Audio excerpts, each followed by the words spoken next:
అధ్యక్ష 2017 సంవత్సరంలో అధ్యక్ష ఒక 8,790. ఎందుకంటే ఎప్పుడు ఈ గవర్నమెంట్ వచ్చిన తర్వాత ఒక్క టీచర్ పోస్ట్ ఫిలప్ చేయలేదు, ఒక టీచర్ పోస్ట్ ఫిలప్ చేయలేదు అంటుంటారు అధ్యక్ష.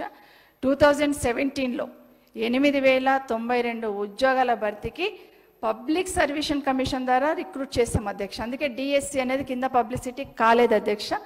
పబ్లిక్ సర్వీస్ కమిషన్కి మొదటిసారి అక్కడ ఇచ్చి అక్కడ నుండి అపాయింట్ చేసుకుందామని అక్కడ నుండి రిక్రూట్ చేయాలని చెప్పినప్పుడు కొంత అక్కడ డిలే కావడంతో మళ్ళీ నెక్స్ట్ ఎప్పుడు చేసినా కూడా ఇంకా డిఎస్సి ద్వారానే చేయాలనే నిర్ణయం అప్పుడు తీసుకోవడం జరిగింది అధ్యక్ష. 8,792 ఉద్యోగాలు ఇక్కడే ఇచ్చాం అధ్యక్ష.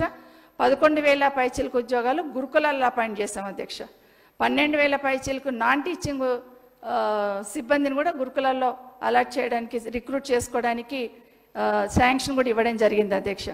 అధ్యక్ష ఇంటర్మీడియట్ కాలేజ్లో 3,096 మందిని, టెక్నికల్ ఎడ్యుకేషన్లో 520 మందిని, డిగ్రీ కాలేజీలలో 280 మంది కాంట్రాక్ట్ అధ్యాపకులను రెగ్యులరైజ్ చేసినాం అధ్యక్ష. వీళ్ళని రెగ్యులరైజ్ చేయడం జరిగింది అధ్యక్ష.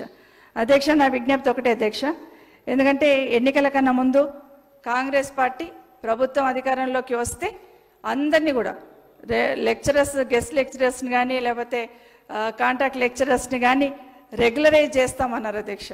ఈవెన్ రాహుల్ గాంధీ గారి జోడో యాత్రలో కూడా మరి గెస్ట్ లెక్చరర్లను అందరినీ కూడా పిలిచి మిమ్మల్ని రెగ్యులరైజ్ చేస్తామని మాట ఇవ్వడం జరిగింది అధ్యక్ష.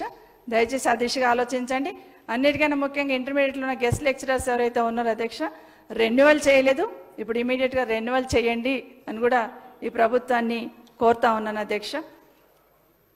అదే కాకుండా అధ్యక్ష డిగ్రీ కాలేజీలో ఒక 569, ఇంటర్మీడియట్లో 1,523, పాలిటెక్నిక్ కళాశాలలో 315 పోస్టులు భర్తీ చేయడానికి పబ్లిక్ సర్వీస్ కమిషన్ కూడా అప్పచెప్పాము అధ్యక్ష. అవి అక్కడనే ఉంది అధ్యక్ష.